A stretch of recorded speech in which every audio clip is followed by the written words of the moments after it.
There are many tricks that can be used to optimize execution pipelines, and advanced architectures often have multiple pipelines of different types. But this video will focus on just one technique that can be used to improve throughput, and that is out-of-order execution. Basically, we're going to analyze how data flows through a program and find a way to reorder the steps so that we will still get the same result, but with no stalls from data hazards. Consider this example. Here is some code that has a bunch of add and subtract operations, and here's the corresponding pipeline. Now, since we're not doing any memory operations here, I've gone back to using a simpler pipeline that only has 5 stages. Once again, from earlier videos, these are fetch instruction, decode instruction, fetch operands, execute instruction, and write operands. Now, we have 2 stalls in this pipeline that are caused by data hazards. The first happens here because this operation needs to know the current value of ECX, but ECX is being modified by this write operand stage of that instruction. So the fetch operand stage of this instruction has to wait until that value of ECX is written out. So that's one stall. And then the other stall is down here because this instruction needs to know the values of EDX and EBX. Well, EDX is modified here. And so if we go over, we can see that the value of EDX will be updated here. So we can't fetch the value of EDX at this point. We have to wait one pipeline stage to fetch it here. And so with these 2 stalls in place, we're able to execute all these instructions, but with a bit of a delay. So let's analyze how data flows through this program. Let's make a graph that shows how different operations feed data into each other. So first we have the values of EAX and ECX from this first instruction here. Those are going to go into this subtraction operation, and the value of ECX will be updated. So we'll get a new value of ECX, and that was caused by instruction 1. So I'm going to label it like that. Next, we have ECX minus EBX, and so that will be this modified version of ECX, and then we haven't used EBX yet. So I'll put EBX down here. And then we'll have both ECX and EBX going into this new node in this graph, contributing to an updated value of ECX. And so that's caused by line 2 of this program, and ECX will change. And so now I have ECX in here, actually 3 places. So if I want to use ECX again, I'm going to need to use the version that's farthest to the right because that one's been modified the most. The next line is adding EDX and EBX. So I have EBX here, haven't modified it yet, so I'm going to reuse the same EBX here. Now I haven't used EDX yet, so I can put that in here as well. And those 2 will combine via step 3 to give me a new value of EDX. And then we continue building out this graph to the right, and that ends up looking like this. So in this completed graph, we can see that EAX gets modified twice.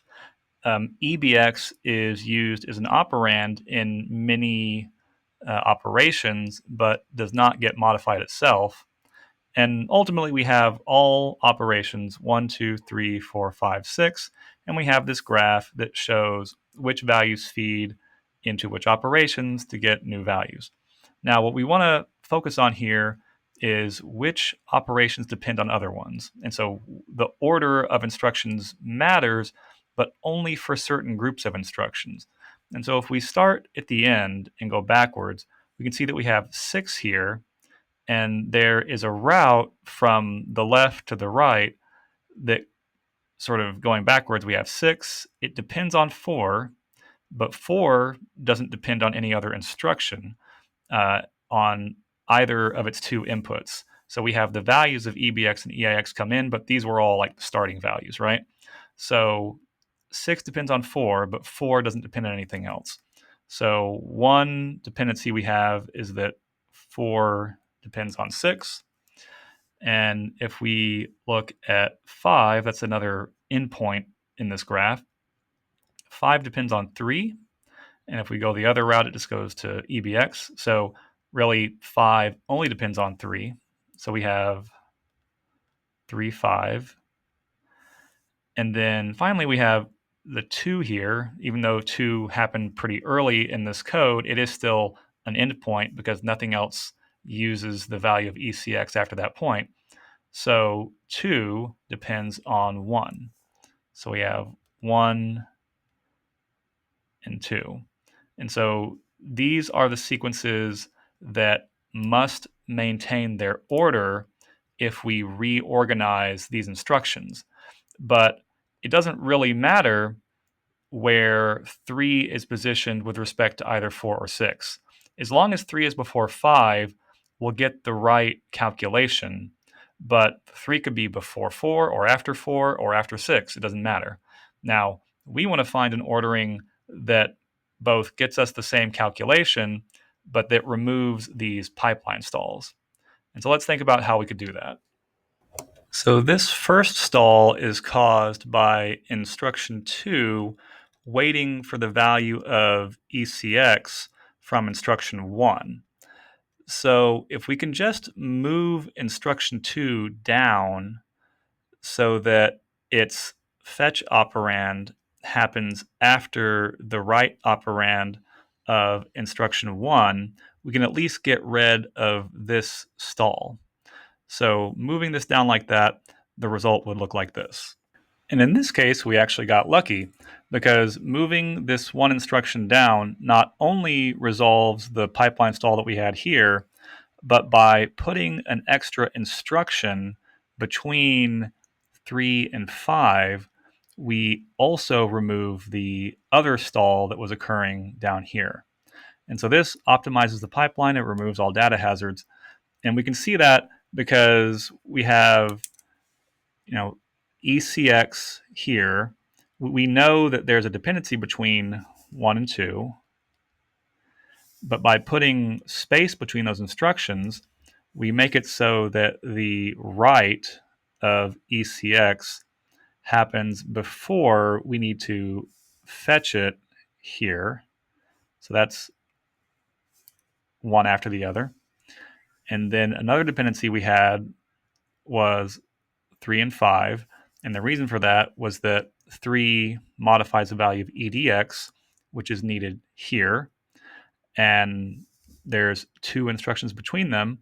And because of where fetch and write are positioned in this pipeline, 2 instruction is enough to create space. So we have EDX being written here, but then we need to fetch it here. So once again, that creates space between those operations. And then finally, we had 4 and 6 being a dependent sequence. And that's because 4 modifies EAX, which is needed down here. And so 4 writes a new value of EAX there. And then 6 fetches that value here. Once again, the fetch occurs after the write.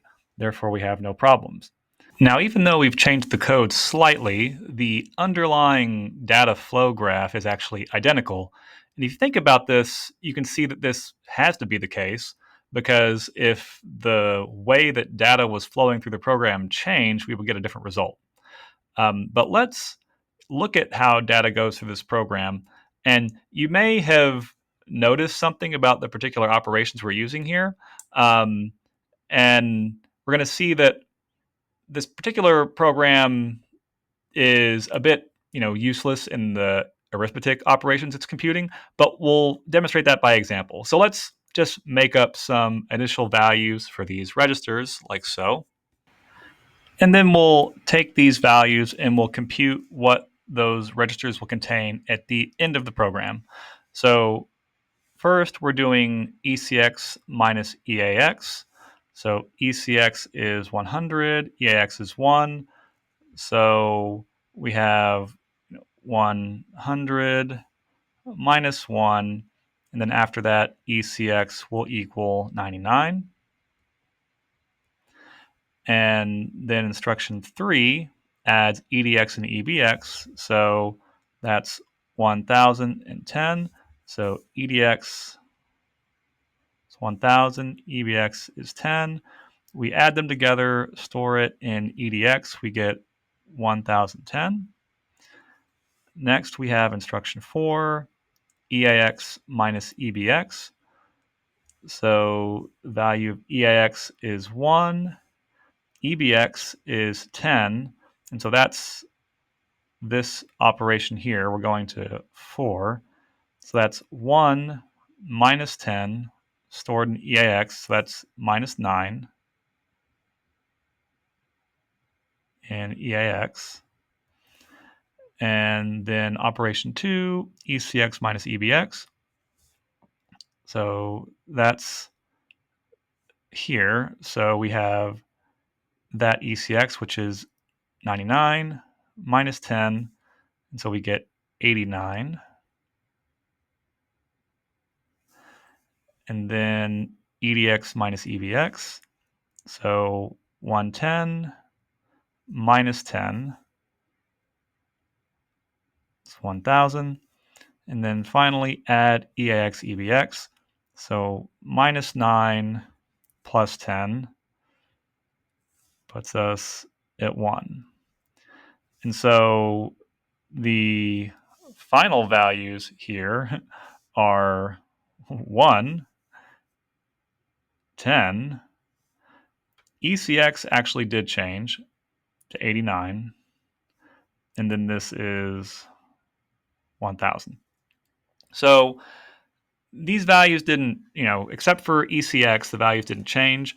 Now for EBX, we didn't even try to change it. For EAX and ECX, we changed it and then changed it back, because what we did there was from the 1, we subtracted 10 and then added 10. And that was both from EBX, which hadn't changed. And so, if you look at the sort of the algebra behind that, A or EAX minus EBX plus EBX, clearly the minus EBX and the plus EBX should cancel out.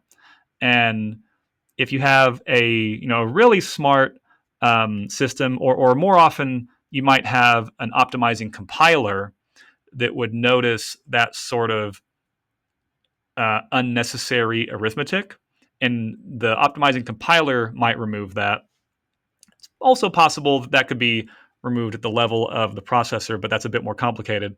But what we were doing was we were looking to preserve the order of operations without any regard to the specific arithmetic that was happening. So our code said that we have to do this subtraction, we have to do this addition, we have to do the subtraction. These are the operands, and that's the value that changes. And so we made sure that we maintained these exact same operations. We changed the order slightly, but they all happen. And all we did was change the order in a way that gives us the same result, the same data flow computation graph, but that removed some data hazards.